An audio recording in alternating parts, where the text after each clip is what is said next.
Air resistance poses a significant challenge for projectiles. As an object moves through the air, it collides with air molecules. These collisions create friction and slow the projectile down. This effect is more pronounced with increased speed and larger surface area. Even a streamlined projectile like a bullet faces significant air resistance. Imagine a bullet fired from a rifle. In a vacuum with no air resistance, the bullet would travel indefinitely in a straight line. However, in the real world, air resistance constantly acts on the bullet, reducing its speed and range.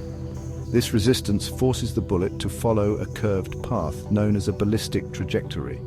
Understanding and compensating for air resistance is crucial for accurate long-range shooting. To illustrate the impact of air resistance, let's consider a bullet fired from a typical rifle. In ideal conditions, with no air resistance, this bullet might travel several kilometers in a straight line. However, in reality, the bullet's flight path is significantly different. Due to air resistance, the bullet loses speed and its trajectory drops. The actual distance a bullet travels before hitting the ground is much shorter than its theoretical range in a vacuum. This difference highlights the significant impact of air resistance on projectile motion. The bullet's shape and velocity also play a role. A streamlined bullet designed to minimize air resistance will travel farther than a round bullet. Similarly, a bullet fired at a higher velocity will experience less air resistance over time, although it will still be affected. During World War I, both the Allied and Central Powers initially relied heavily on air raids for strategic bombing.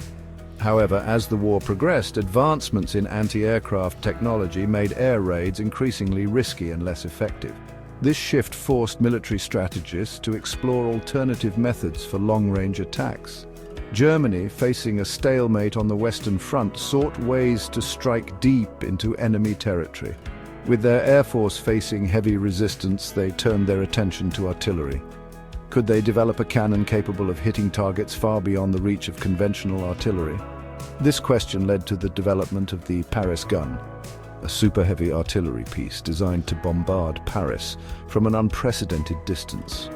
This technological marvel represented a radical departure from traditional artillery and demonstrated the innovative spirit of wartime engineering.